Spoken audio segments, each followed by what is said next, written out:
everybody. Welcome to Perry Worldhouse. For those of you that don't know me, my name is Michael Horowitz. I am the faculty director here, and thank you for being here today.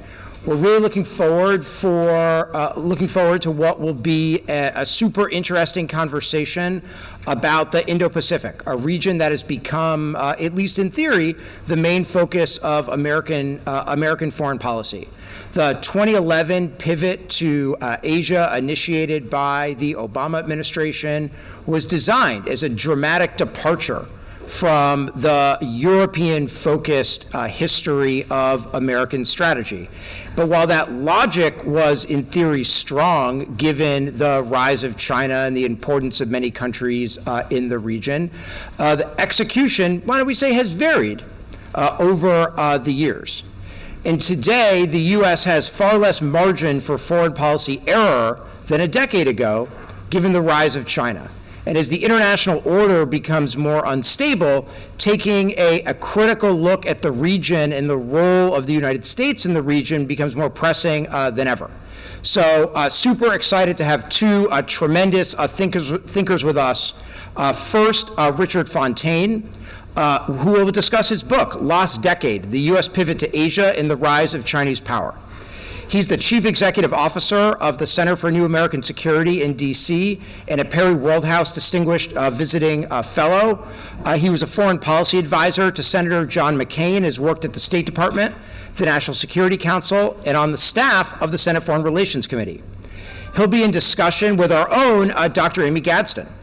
As Associate Vice Provost for Global Initiatives, Dr. Gadsden works with Penn's schools and centers to develop and implement strategies to increase Penn's global engagement, both on campus and overseas. Dr. Gadsden spent more than a decade working in the foreign policy field with a focus on China. She served as a country director for the International Republican Institute and special advisor for China at the U.S. Department of State. I think we're really in for a treat today, and I hope you all will join me in welcoming Richard and Amy onto the Perry Worldhouse stage.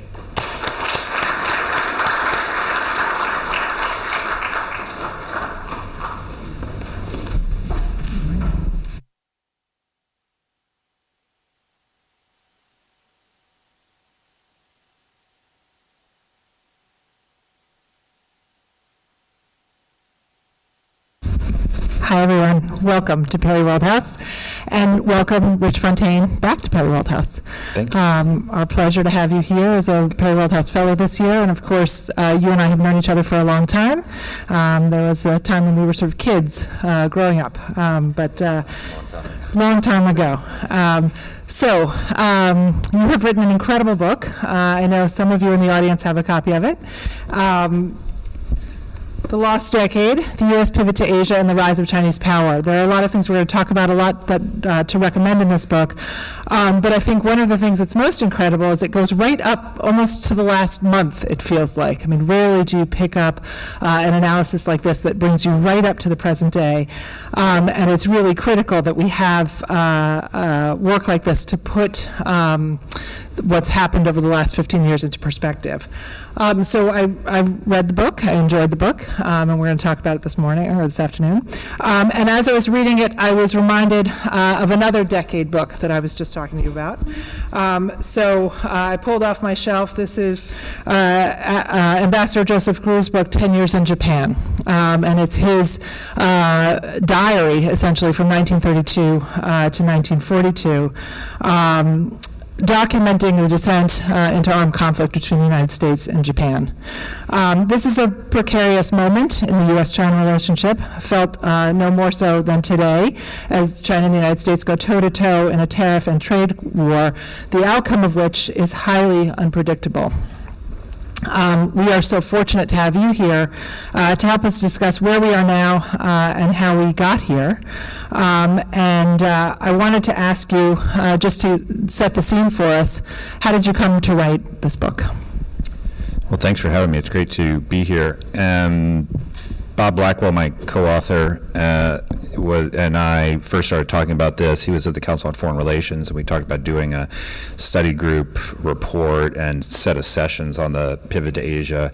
It struck us as a really interesting set of sort of grand strategic questions about how the United States finds its way globally in the world that we live in now, and also to sort of test a bit this notion, which you've now seen from at least the Trump administration, then the Biden administration, then the Trump administration again, that of all of the challenges in the world and all of the foreign policy issues we might care about as Americans, China is the greatest long-term challenge to the United States, and is worthy of the greatest sort of effort to deal with. And the Indo-Pacific, or Asia, as they used to call it, is the theater in which that competition is going to play out disproportionately, and so the United States should be engaged, again, disproportionately in Asia. And then, so that's sort of been policy and rhetoric and statements, but of course, if you look at where a lot of the diplomatic, economic, and military activity has been over the past 15 years or so, a lot of it is in the Middle East and a lot of it is in Europe. So how do you put these things together, and what is the history of this effort to, for the first time in our history, really, to put Asia as the priority theater in our foreign policy? What lessons are there from that experience that might inform what we do going forward? So to us, it was a big and kind of really fascinating question. Describe for the audience the pivot, or the rebalance, as it came to be known as well, and maybe talk a little bit about how it came to be and what it was supposed to achieve. It all goes back formally, I suppose, to 2011, when then Secretary of State Hillary Clinton wrote an article for Foreign Policy magazine that was several thousand words, and it wasn't titled The Pivot to Asia, but it talked about a pivot to Asia.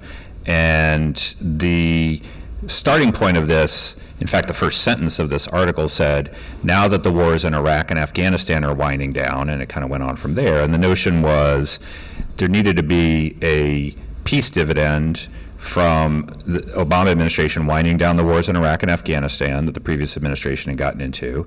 Europe was quiet, and Asia was getting insufficient time, attention, and resources from the United States.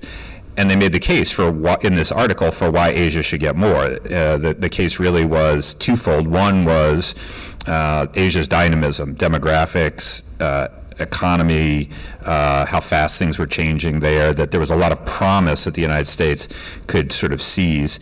And then the other was China. At the time, it wasn't about trying to contain or balance against China or anything like that, but the notion was that greater engagement, including with non-Chinese countries in the region, would provide a source of stability for productive U.S.-China relations. So it laid out in this article some of the steps that the administration had already taken to reweight its foreign policy regionally and do more in Asia, and try to do less, particularly in the Middle East. And then some of the things that it would have going forward, including talking about a big trade deal, the Trans-Pacific Partnership Agreement, and things like that. This, at the time, it's one of these strange things in government, actually, because, if you ever work in government, you spend a lot of time writing official statements, speeches, articles, pronouncements, and then you sort of complain that no one's paid attention to them, and they don't get written up in the press, and people don't even know they exist, and all this other kind of stuff. This was exactly the opposite of that, because this article sort of took on a life of its own, and suddenly people started referring to the pivot to Asia, the pivot policy, and that they have a pivot policy, they've announced a pivot policy. This kind of getting a life of its own meant that inside the government, suddenly, this too is true of government, once there's something, everybody has to rush to say what they're going to do about it. And people started talking about, well, here's what the Department of Defense is going to do with the pivot to Asia, here's what the State Department is going to do, here's what, all these different things are. There was a big fight over terminology. Some people said all the problems that the pivot may have created would have been solved if we just called it the rebalance to Asia, because pivot sounds like you're leaving some place and going to another. Our friend Kirk Campbell, who was the originator really of the concept and the terminology, said he thought of it as like a basketball player pivoting down the court, or a pivot of strategies and things like that. But anyway, very soon, every aspect of the approach was contested, including the name. It's funny to hear you talk about, as the staffer writing the speech or whatnot. I see a couple of students in the audience from my history of U.S.-China relations class where I make them read speeches by both U.S. and Chinese leaders, and I stress to them how much time and energy and effort and labor and, debate and wordsmithing go into that one speech that maybe nobody ever reads again, but now they have to read it in my class at least. You talk about in the book, there's a line in the book that says, the pivot's sound logic founded on the shoals of execution, which, is a beautiful, beautiful line. What kept the U.S. from effectively pivoting? Well, I'll get into this later, but talk a little bit about, the strategy versus the execution. Sure. So the pivot was based on the notion that the United States would devote more time, attention, and resources in three broad areas: diplomatic, economic, and military. And so diplomacy was going to be greater diplomatic engagement with the countries of Asia, and there was some of that, really from the very beginning of the Obama administration.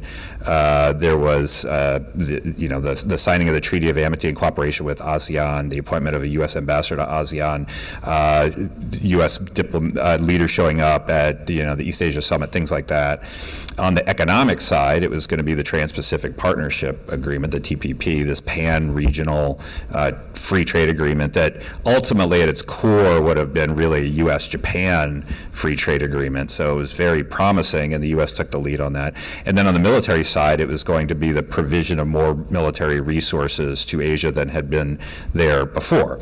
And so you look at kind of each of those areas, well, what happened? The diplomacy and if you look at the decade that we're talking about, from about 2011 when this was announced through 2021 or so, when the Biden administration came in and really did start to change some things, the diplomacy was very contingent on, as you might expect, what's happening in the world.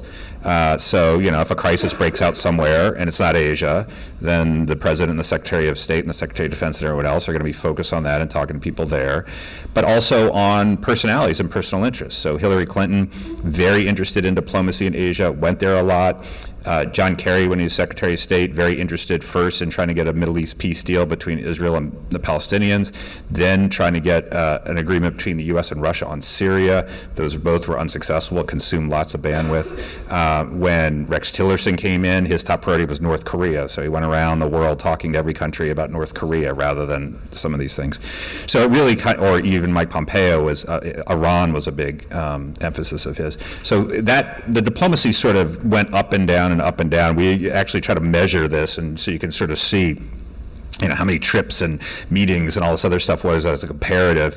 At no point was Asia the top location for U.S. diplomats and leaders to go or leaders to meet with. On the military side, there were kind of two big phenomenon. One, as I said, the first line of this article was, now that the wars in Iraq and Afghanistan are ending, ... but of course they didn't end. So Afghanistan went on for another 10 years. The U.S. did withdraw all of the troops from Iraq in 2011, but there was no real peace dividend, in part because within a couple of years they all went back in greater numbers than were present in 2011 to fight off ISIS, which had formed the biggest terrorist caliphate in sanctuary in history, and that ended up being really a 5-year, very resource-intensive kind of thing. Even then, you could have said, well, if the overall pie of military resources is growing, then maybe you can start to carve out a bigger slice for Asia. But the pie was actually shrinking because of this thing called sequestration. So for those of you who have not worked in government, the whole idea when this came up was, we're spending too much money, we're not taking enough revenue, we need a deal between Republicans and Democrats on spending and taxes. That's very difficult to do. The only way to do it is we'll come up with something so dumb, so inane, so disastrous, and so damaging that they will have no choice but to agree so as to avoid that thing. And of course, guess what? They didn't agree. And so we got the very thing that had been specifically engineered to be damaging and stupid. And that was cutting $500 billion out of the defense budget like a meat cleaver. So the overall pie of military resources was shrinking, not just in dollars, but in ships and other kinds of things. So while Asia didn't get a bigger slice of the pie itself was getting smaller. And then on the economic side, TPP was the centerpiece of the economic pillar of the pivot and arguably of the whole thing. And the U.S. led the negotiations and everything, and then left the congressional approval of that agreement until 2016, the very end of an 8-year term, and it got completely caught up in presidential politics. And so by the end, all 4 of the last candidates on both Republican and Democratic side opposed TPP, including Hillary Clinton, who had championed it before, and it was dead as a doornail and has not yet, and probably never will be revived. We'll come back to some of these different episodes, but I want to push you a little bit. In your, you did extensive number of interviews, extensive amount of research. Did you come away with a clear sense from those discussions as to whether the pivot was designed to engage China? I'm using that, I guess, a small e, engage. I mean, was it designed to kind of work directly with China, or was it designed to work with, other powers in North and Southeast Asia to balance China? I mean, to use the term that they were using. Yeah, so at the beginning, it was not explicitly designed to balance China, although that was the subtext for a lot of this. But the way that the administration, the Obama administration would put it is stronger ties with allies and partners in the Indo-Pacific and deeper engagement will create the foundation. They never quite explained exactly how this worked, but create the foundation for productive engagement with China. So engagement was always the word that they used. It wasn't that we were going to balance against China, or we were going to gang up against China. But, I mean, even all those years ago, if you read between the lines, why would you need better ties and stronger ties with non-Chinese countries in order to engage with China? Well, because you're worried that China's not going to be benign indefinitely, right? So that was always built into it, but not as explicitly. As you go over time, the pivot, although the Trump administration, then the Biden administration, and now the Trump administration again didn't ever call it that, or they didn't even call it the rebalance. But surprisingly, they all tried to pursue the policy. And by the Trump administration, it was much more about being in competition with China. And so the closer ties with allies and partners, greater military weight, greater economic engagement in Asia would serve the purpose of balancing China, including in the military sphere where the balance was going against the United States. The one thing I would just add on the reasons, though, I gave these reasons for why the pivot didn't, accomplish everything that was originally hoped. Strikingly, among the reasons is not because people disagreed with it. Mm-hmm. I mean, this is one of these, I mean, we quote in the book, there's some people who didn't like it. Zbigniew Brzezinski came out and said, he thought really Russia was the big problem, and, we were going to turn China into an enemy, right? So there were people that made comments like that. But by and large, Republicans, Democrats, this is one of these rare policies that either explicitly or implicitly, the Obama, the Trump, the Biden, and then the Trump team again, all thought was the right strategic impulse. So the reasons were not because we thought this was a bad idea, it was execution. And it sounds like, so this gets into my next question. You talk about the things that didn't work, right? Like TPP and a decision to kind of, redeploy additional military resources to the region. But there were things that, did kind of emerge. So the strategic and economic dialogue, which the Trump administration jettisoned, but was really, really prominent in the Obama administration. AUKUS might arguably be a kind of, byproduct of this effort to reframe and refocus in Asia. But it seems like what was lacking, and I think you talk about this in the book, was any kind of grand strategy. And we are here at the University of Pennsylvania. We have a wonderful colleague here, Walter McDougall, who's talked about the United States' inability to do grand strategy. Do you think that the pivot failed because the U.S. was not able to articulate and sustain a commitment to a strategy in Asia?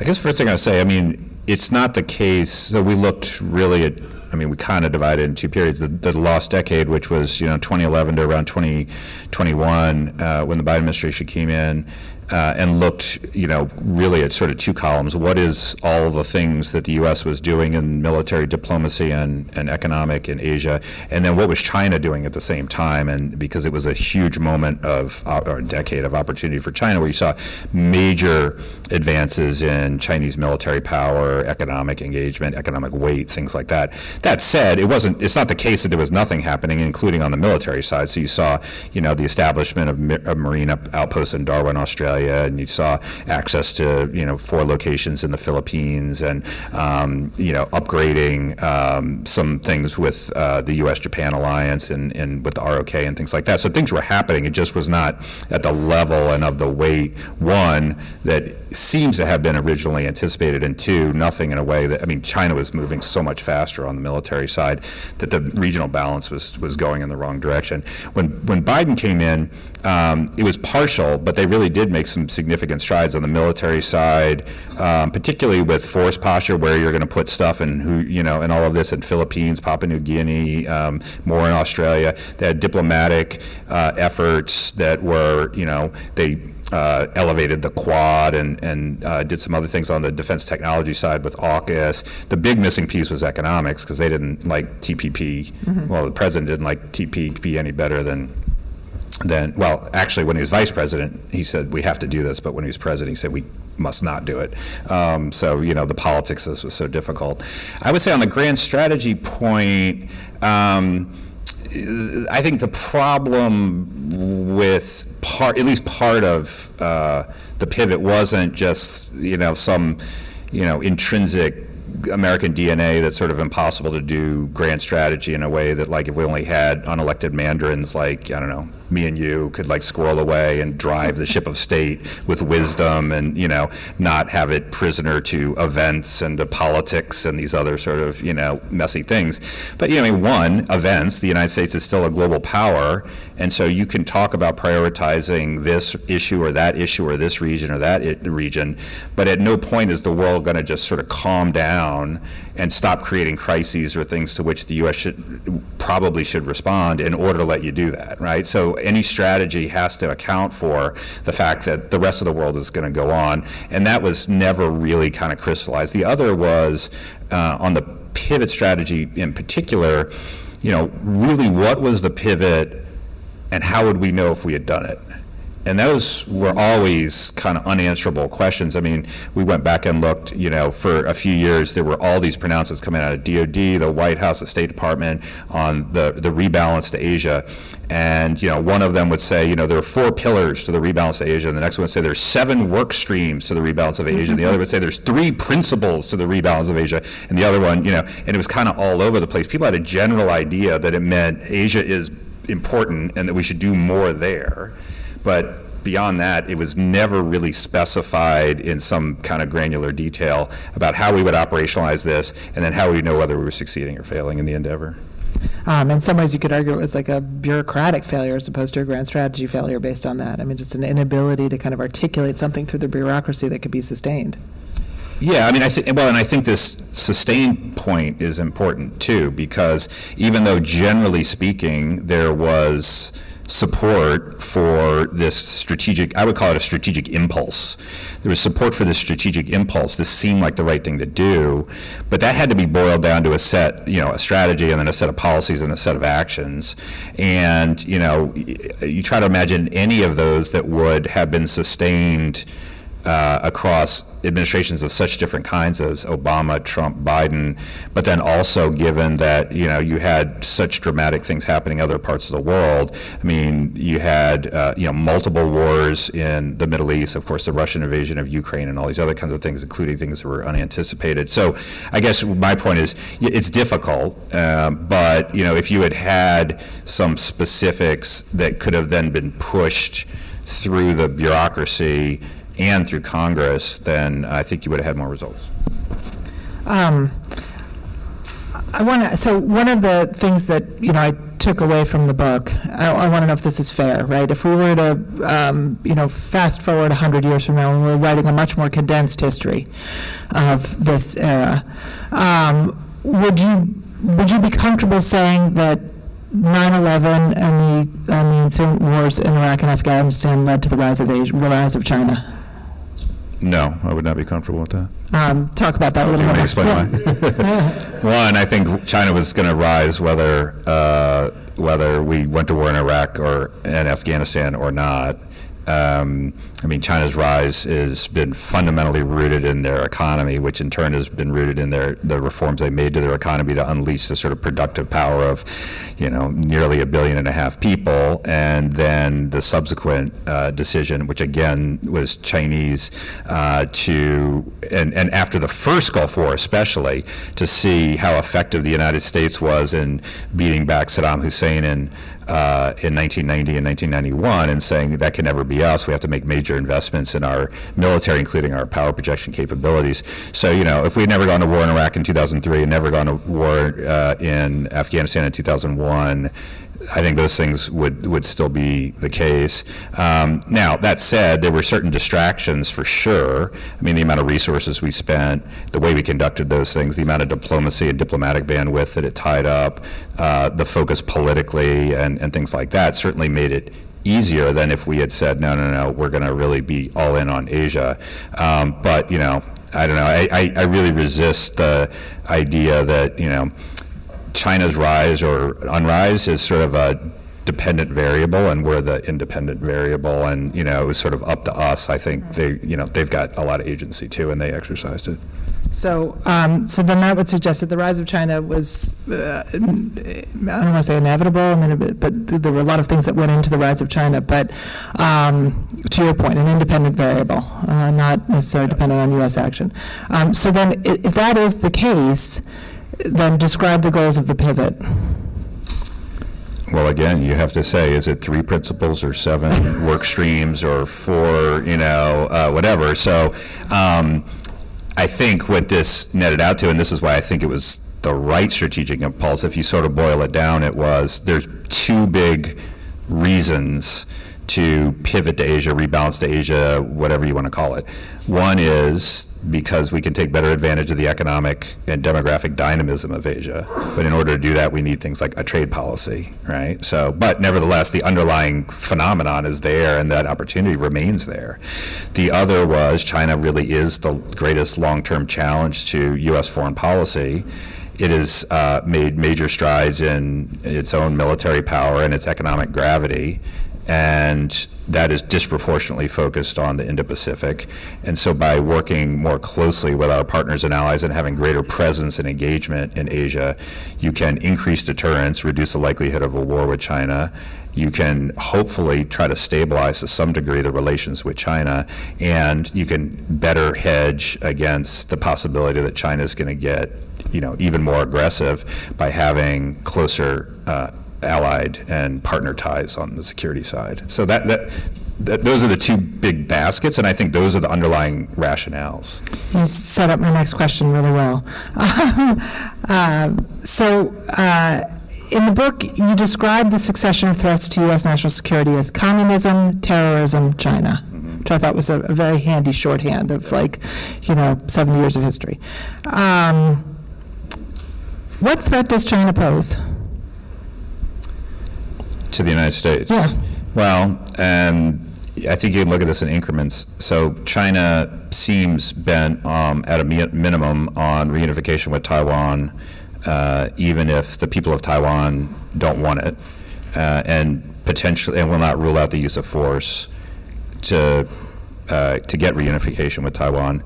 Well, you can start really basic. If China had control of Taiwan, including the semiconductor industry in Taiwan, the U.S. economy would be screaming and would be significantly damaged because of the reliance we have on TSMC, semiconductor manufacturing. So, in a way, it's what has always given us an interest in the Middle East has been the free flow of oil from the Middle East, especially when we were price takers and didn't produce that much at home. Now the free flow of semiconductors into the U.S. economy is a big deal, and the American people would suffer significantly if that was turned off. So that that's at the very basic Taiwan level. Also given the amount of credibility that the United States and American presidents and Congresses have put into the defense defense of Taiwan, including Joe Biden 4 times saying publicly that the United States would defend Taiwan if China attacked. If China were to sort of walk in and take Taiwan, I mean, at a minimum, this would rattle our alliance system in a very significant way, especially our 5 treaty allies in Asia, and also give China more military advantage, just as a practical matter in the Indo-Pacific, ability to project power further, or the first island chain and things like that. Ultimately, sort of biggest picture, we don't want to see a world that is dominated by an illiberal, or a world or a region like the Indo-Pacific that is dominated by an illiberal power that might also form an exclusionary trade bloc. I mean, there's been a long-standing view among American policymakers that we should resist the domination of either side of Eurasia by a hostile foreign power. One, because exclusionary trade blocs would damage the American economy and way of life in a significant way. And of course, 2, when we have seen those, the United States had to cross the ocean and put end to those wars. So those are, I think, from like the very basic level to, the highest looking out there, that's the kind of threat that China poses. Yeah, so it's interesting because I was thinking about this question and I came to somewhat the same conclusion. I mean, it's primarily an economic threat. You talked about the threat to Taiwan. There's a lot of history there, but and it certainly does threaten Taiwan today. But it's interesting, when you stack up communism, terrorism, and China, the thing that stands out to me is that, this is an economic threat. And we talk about U.S. economy screaming. One might say that's happening today as we speak. But I'm not saying we can't do it ourselves. If right. We try really, really hard. Right, even not so hard.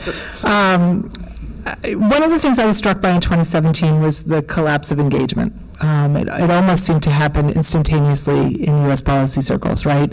We were, from, the 1970s onward, really committed to this notion of engaging China and what it promised and what it meant. And then 2017, literally almost overnight, the Democratic and Republican consensus around engagement, the rationale just disappears.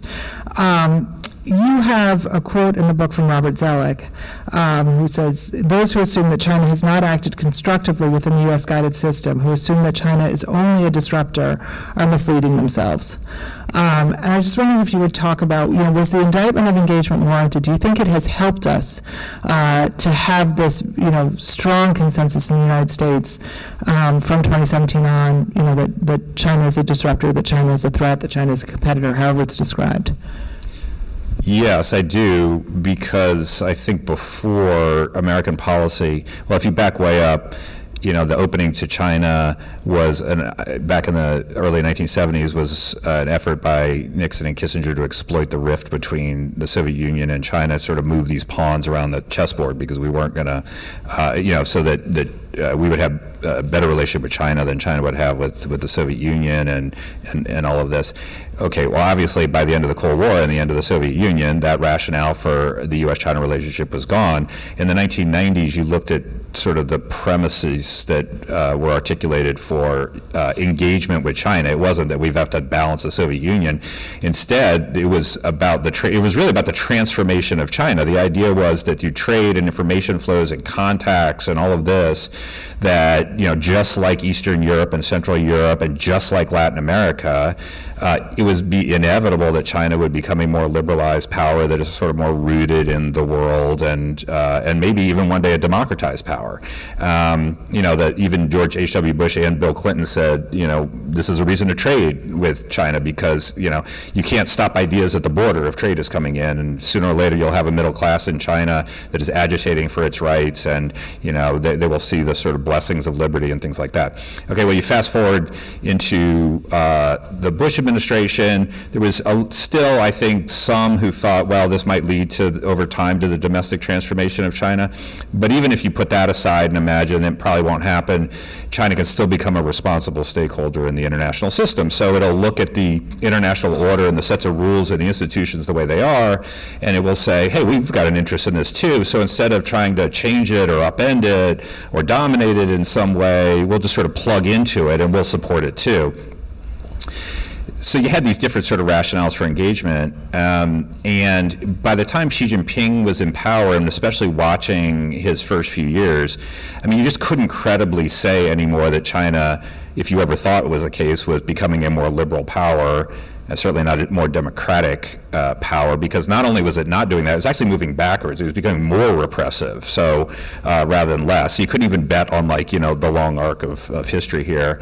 And then as a responsible stakeholder, China started, under Xi Jinping, started to do things like, you know, claim and militarize all the features in the South China Sea, and you know, other things that were so at odds with basic tenets of the international order that it was, again, pretty hard to say that China was just waiting to emerge as a responsible stakeholder that would support the world the way things are. Of course, our Chinese friends will say, well, why did you ever believe that in the first place? Like, who told you that? But, you know, that was a lot of the policy was premised on the eventual transformation of China into a kind of country that would work together more closely with the United States in common cause. Under Xi Jinping, I think, you know, that had already been falling away because you weren't seeing it. Under Xi Jinping, I think it really went backwards. Still to, you know, the end of the Obama administration, sort of officially, the policy was essentially engagement. It was always engage with China, but hedge, right? I mean, even in the Clinton administration, it was hedge because we don't know where China's going. But then, disruptor in chief Donald Trump comes in, who is, you know, says whatever, and he says, no, engagement hasn't worked. We're in a fundamentally competitive relationship with China. And so he sort of, or his administration sort of said out loud what policymakers and thinkers in Washington had been thinking for a number of years. And once he said it out loud, it was one of those, oh yeah, that's right. And that's why you see the continuity of that approach from into the Biden administration. I mean, for all their differences, the Biden administration's approach to China is more like the first Trump administrations than it was the Obama administrations. And now, you know, I think this is one of these areas where there'll still be some continuity from Biden to Trump, even though you see such discontinuity in Europe policy and Greenland, or, you know, Canada. So Canada policy. Who would have thought?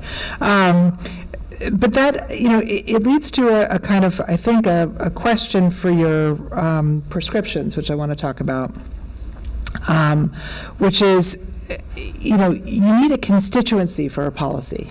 So, you know, in the late 1900s, early part of the 20th century, when the United States had an open door policy toward China, there was a strong constituency made up of businesses, diplomatic elites or diplomatic establishment, and missionaries, right, who really pushed a government presidency that was interested in kind of maintaining a strong policy towards China to maintain the open door.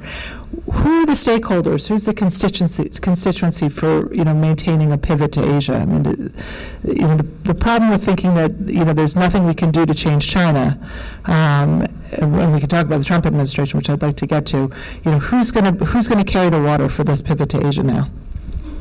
Well, I mean, if you look at, for example, there was a study of the midterm election, so not the last election, but the one before that, and China came up in something like 96% of the campaign. It's usually not a ton, but like in a debate or in an ad or in a statement or something. So I mean, it was a political issue, and I think it might be right that 100% of those were saying China's a problem or some variation on that theme, right? So okay, if you stipulate that this is a political issue and that politicians, actual and would-be elected officials, believe China is a potential challenge or an actual challenge to the United States, what do you do about it? Well, pivoting to Asia is one answer to that question. So, I mean, this should create some constituency in that respect. The other thing is, I mean, I don't know how much of I don't think you have to have like a rallies for the pivot to Asia or something like that out there. I mean, you know, some foreign policy issues are supported by constituencies here and there, other by popular opinion, and the others just by, you know, leadership and elite cues from the top down. I mean, I'm old enough to remember when Americans thought going to war in Iraq was a bad idea to the war in Iraq was a good idea, and that was because they were told things. Now, I'm not equating this to that per se, but, you know, it does show when, you know, a lot of the population and a lot of potential constituencies will look to their leaders on foreign policy issues and national security issues for explanations of what matters and what doesn't and why and what we should do about it, because they don't feel like they have the expertise that they might have on, like, whether their taxes go up and down or whether inflation is good or bad or whether health care is better and worse. I want to open up the floor to questions, and maybe I'll have you talk a little bit about, we're ready to go with questions? Do I see hands coming up? All right, yeah. Hello. Oh, thanks. Wait for the mic. Oh, okay. Hello, my name is Alexander Schreier. I'm a senior studying international relations. I'm also a Perry Woldhouse student fellow. I was wondering, we're talking about pivot to Asia and, of course, crises around the world. There's an argument, of course, especially, I guess, on the Trump side that says, I think that the U.S. cannot be capable of sustaining its influence everywhere. Do you think that the U.S. is capable of sustaining its influence everywhere? Can we be everywhere at once? Can we be a power that's in Ukraine and China as well, and Latin America and the Middle East? Is that possible?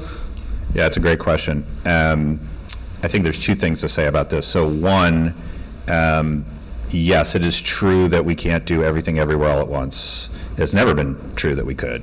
And so the way I have thought about this is, if you look at the world as a whole and our competitors or potential adversaries in China and Russia and now Iran and North Korea and working together and things like that, you have to decide where are the places and the issues that matter most. So, during the Cold War, the United States convinced itself that the specter of international communism was so dire that it had to protect West Berlin at the price of, potentially a nuclear exchange. At least in retrospect, you can make a pretty good case for that, given the history of that, given that the United States twice crossed the ocean to stop wars in the middle of Europe, given the economic and historical ties and all that stuff. It also convinced itself that the specter of international communism was so bad that it needed to wage a 12-year war in Laos in order to, at least in part, dictate the domestic politics of Laos and keep Laos from being a sanctuary for fighting in Vietnam. It looks like overkill, right, in retrospect. So the question now is, what's Laos and what's Berlin, right? What really matters and what really doesn't. And there are ways of determining that, but what you can't determine is we just won't make any choices. Everything matters. Chinese influence anywhere in the world has to be resisted. Russian influence, Iranian influence, plus all the other issues we care about. You see this problem to some degree in the U.S. government. I mean, I've served for the past 4 years on the Defense Policy Board, and the China stuff reminded me a bit of the way terrorism was, because when I was in government, anybody who wanted more budget or more people or more resources would say, well, we got to do this because otherwise the terrorists are going to win, right? So, suddenly we're not only doing things like shooting terrorists, but we're doing all these other things that supposedly would get at the root causes of terrorism and all these and stuff like that. And now you'll have people that will come in and say, well, look, the Chinese are making inroads all over the Western Hemisphere. We have to engage more in the Western Hemisphere. We need more people. And then people who work on Africa will come and say, oh, the Chinese have got these relationships all over Africa. We got to do something about this. And then people say, look at Europe, especially Central and Eastern Europe. China's everywhere. And then, of course, the people come in from Asia China's in our, So you can't do everything all at once. That said, the Trump administration, if they believe that China is the only thing you can do is wrong, and that Asia is all you can do is wrong. I mean, the pivot's a little bit like medicine. Take the right amount. Too much is going to kill you. I mean, the idea that we should be pivoting our resources to Asia is the right one. The idea that we should abandon Ukraine and give them no more military aid because we want to keep those resources available for Asia is wrong for reasons I could get into. But don't take my word for it. Take the Asians' word themselves. Japan is giving more than $12 billion in assistance to Ukraine. It could have said, we got to keep that stuff here. China's more important. We can't be, diluted. But they see the connections between what happens in Europe with Ukraine and what might happen in Asia, the lessons that the next would-be aggressor will draw, and so forth. I mean, even the Taiwanese themselves say, don't abandon Ukraine because you think the only thing is Taiwan. And so we have to decide where the regions, and I think the regions of the world are Europe and Asia, with the Middle East as a secondary theater. Now, that's not entirely everything we would do, but those are the three sort of strategic regions of the world. But even with there, you have to make choices about what you're going to do and you're not going to do. But too blunt all that matters. I mean, the United States is still a world power. We still have interests in lots of parts of the world. We still want to protect those interests. There's lots of things that matter to the American people and national security other than whether China's on the march or whether, Asia goes this way or that way. And I think we would be, short-sighted to imagine that we're just going to be this one issue, one region kind of America. While the mic is moving on, I'm going to ask you a question. I can't let you off the stage, or out of the hour, without getting you to comment a little bit on what's going on today, with regard to trade wars, tariffs, toe-to-toe. I think Wang Yi said we're going to fight this to the end, using very sort of dramatic military-type language. As Lou prepares this question, any thoughts on how what we're seeing today, is influenced by the analysis you've done in the book? It doesn't take a lot of analysis to be pretty worried about where we are right now with the tariffs. I mean, look, our idea, which I think still makes sense, is if you want to sort of play around with trade policy, you would identify the areas of national security sensitivity in our trade with China. Either because we're dependent on China, the Chinese production for something we don't want to be dependent on, or because they get some technology that we don't want them to get it. And in turn, we trade more with our friends and allies, right? So trade less here and there with China, trade more with everybody else, which would be good for our economy and good for our national security.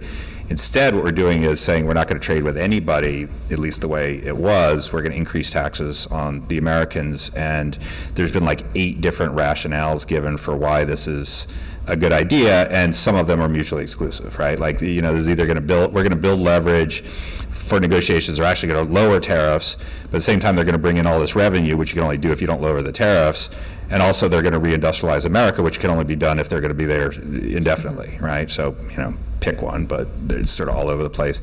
Anytime you get 5 half-good explanations, it doesn't add up to one good explanation, and I think that's kind of where we are. On the China stuff, so I guess we're at 104% on China now, and then I saw an hour ago, it's 80-something, or what? Yeah, 80. Yeah. Once you get to levels like that, you're getting pretty close to an embargo.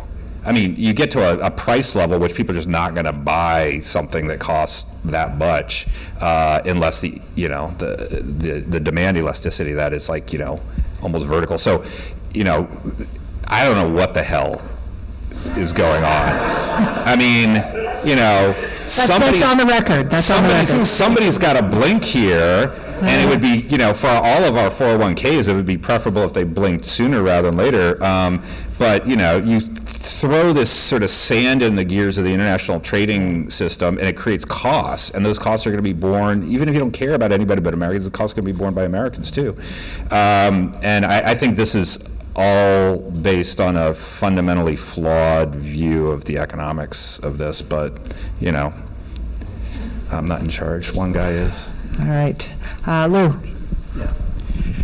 In your brief overview of the period where we started to pay real attention to China, you described it as essentially making sure that they were at least not closer to the Soviet Union, to Russia in particular, but were maybe even a rival to that.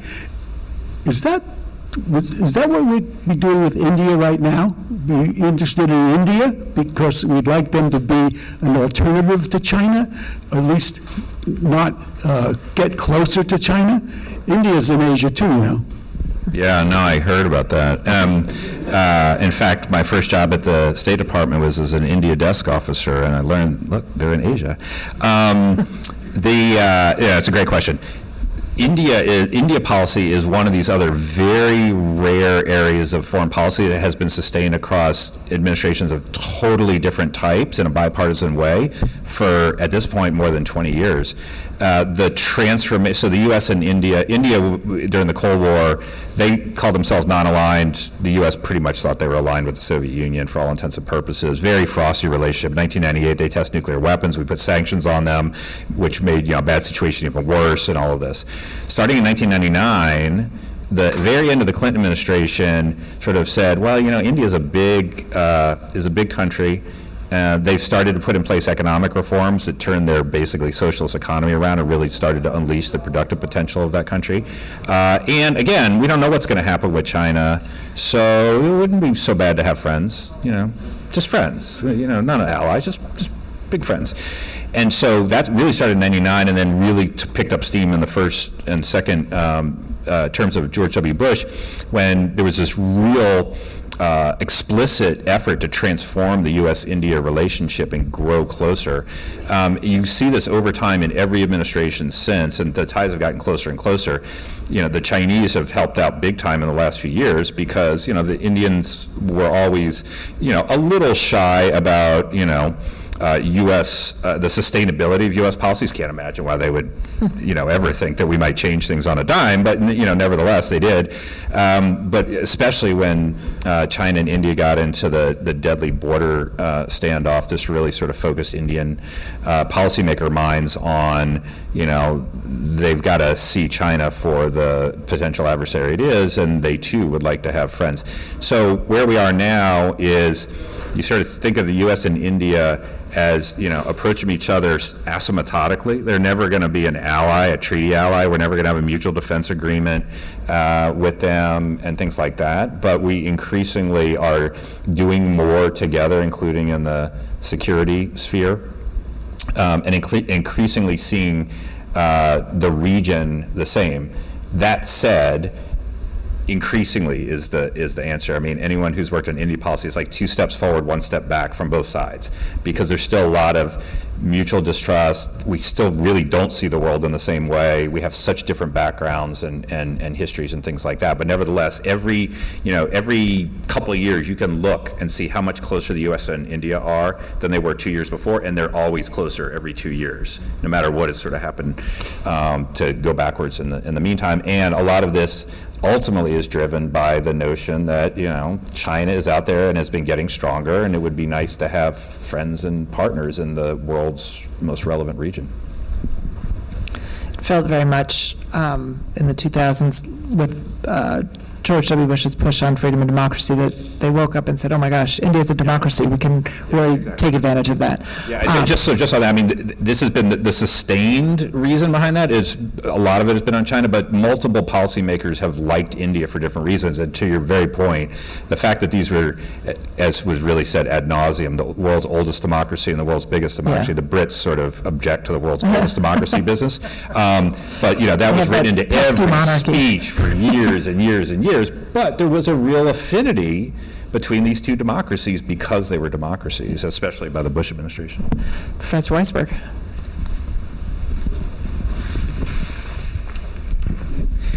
Thank you so much. I'm tempted to ask you about the future, but let me ask you about the decade in your book. So you've really focused on the U.S. perspective. I'm curious if you were thinking about it from the Asian perspective and some of the moves that they made. For example, I'm curious what you think about the BRICS, if that's a real thing, and I'm curious what you think about, BRI and how countries have responded. And now, once again, I mean, China's talking to other countries saying, don't worry about the U.S. We're here for you. So can you say a little more about, what happened in the last decade, in those areas, and maybe what's happening today? Yeah, no, that's a great question. So we, in our book here, we tried to say over the course of this decade, here's what the U.S.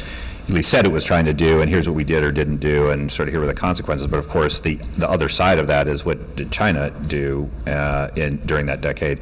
You look at its military, I mean, in terms of almost any capability and in terms of its budget, the line is straight and up to the right, to the point where, just in terms of quantity of things and ultimately of quality of some of its military capabilities, it took huge strides over the course of that decade, and the budget kept going up. Belt and Road Initiative, they started spending, huge amounts of money to build infrastructure in different parts of the world, but especially in places like Southeast Asia. And they over the past few years, that's come down, along one with the Chinese economy is not doing as well as it was, and the other is there's a lot of worry for a lot that BRI was going to trap these countries in debt traps, right? So the Sri Lankan example is the one everybody throws out with the port of Hambantota, and they can't pay their bills, and then the Chinese say, all right, well now we've got you, so you got to align yourself with our preferences. But of course, that works when you're getting richer and richer, but one country's debt trap is the other country's non-performing loan, and you can only hold on to so many of those at once. So those numbers have come down, but BRI still is a thing, and at least as of right now, we'll see what happens with our own efforts and development finance corp and stuff like that. But in some of these soft power areas where China's been so active, we're sort of dismantling our own toolkit when it comes to democracy promotion, strategic communications with Voice of America, Radio Free Asia, and all this stuff. The Chinese and the Russians put huge amounts of money into that. We've just zeroed it out, basically. USAID is now, gone in all of this. So they've taken it, they do a lot in those areas. And then things at sort of the international diplomatic level, so like BRICS is a good example of this. And this is where, the Chinese, and not only the Chinese, but they're able to have a narrative that is quite appealing to a lot of countries, which is, we're supposed to have this world order that is good for all countries, that preserves sovereignty and your own distinctive way of life and your own rights and abilities. But this is all just a smokescreen for a Western-dominated international order where you're dependent on the dollar, so when they want to put sanctions on you, they can do it, and when you want to put sanctions on them, good luck.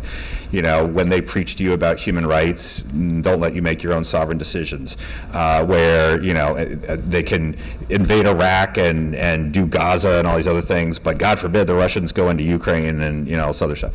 So, just for the record, I don't agree with those arguments, and I think there's good counter arguments against them, but those resonate a lot, particularly in countries that think that they aren't represented enough in the internet. They don't have a seat on the UN Security Council, they don't have a seat at the G7, things like that, but that's where some of these international decisions are being made.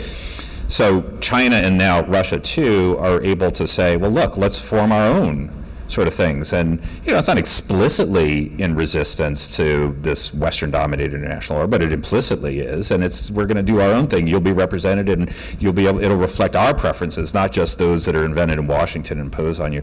So they put together all of these things over the course of a decade, and still do.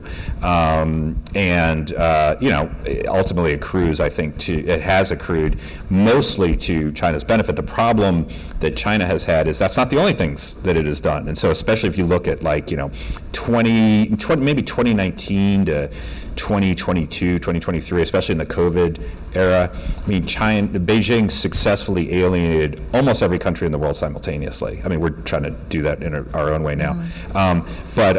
And so you had countries really making decisions on defense spending, on security partnerships, on diplomacy, even on economics, that they would not have made had they not seen what they saw as kind of this bullying Beijing coming in and sort of telling them. So at one hand, they were trying to pursue all of this, we're together and we're doing all this, we can help you, and here are our services. On the other hand, they kind of couldn't help themselves with the wolf warrior approach, and so, they're not geniuses at this either.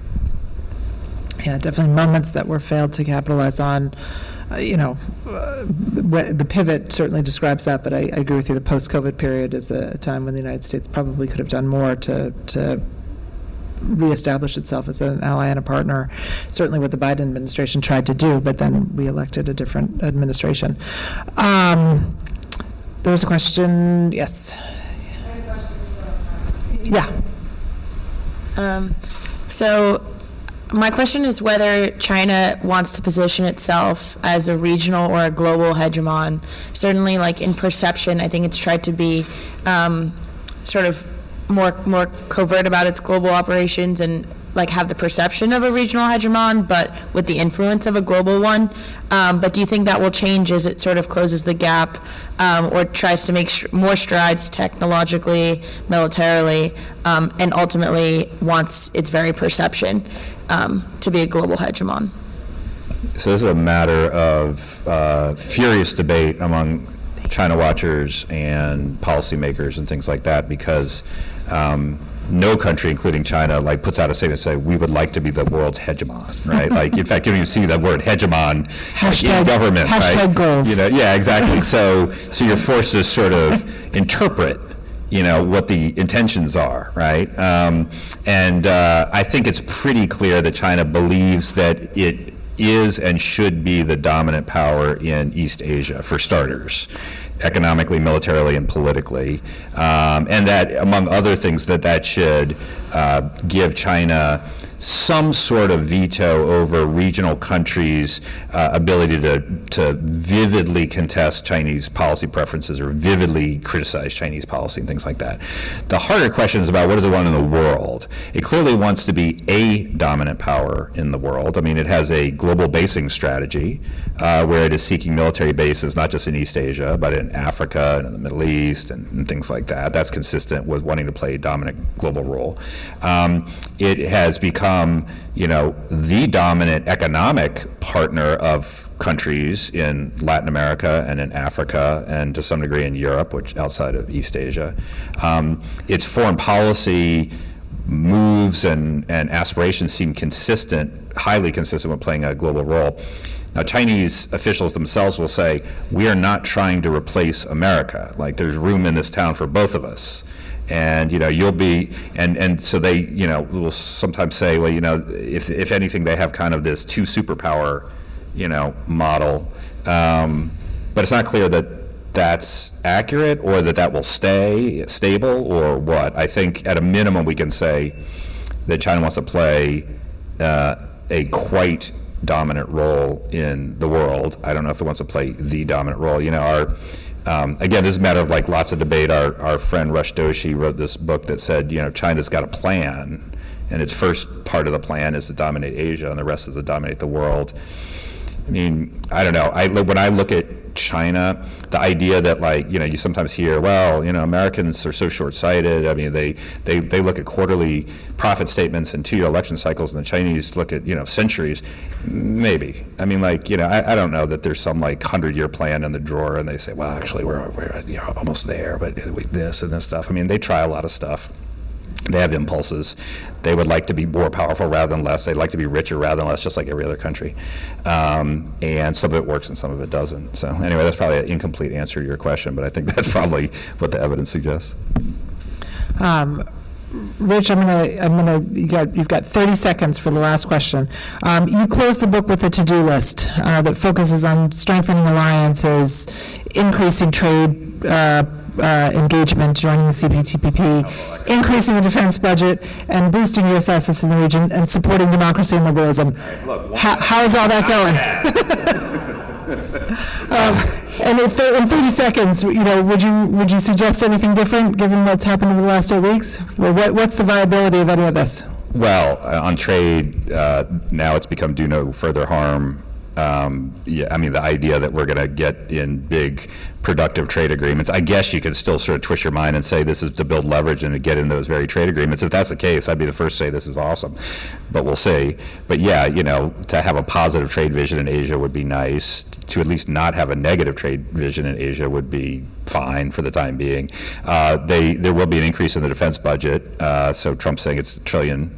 I don't know how they're going to divvy that up or what that means in terms of what's where and things like that. But that's a move, I think, in the right direction. Democracy and human rights, you and I can, I think we share a view about the importance and the intrinsic value of having a democracy and human rights agenda for the United States that gives purpose and direction to U.S. foreign policy, and that also is distinguished from illiberal powers like China, because if it's just a contest of power or who can buy who or who can persuade who, then we're not any different than an autocratic power. If, on the other hand, we stand for something larger than ourselves, which is the fundamental dignity of all human people and their ability to exercise their fundamental rights and their liberties, even if they don't live in the United States, we still care about it and we still want to see that happen, then that, I think, can be an attractive vision beyond ourselves that actually will accrue to our own national security. But we're not there yet. Amen. That is an excellent plea to end on. Rich Fontaine, thank you so much for joining us. Highly recommend the book, Lost Decade, and thank you all.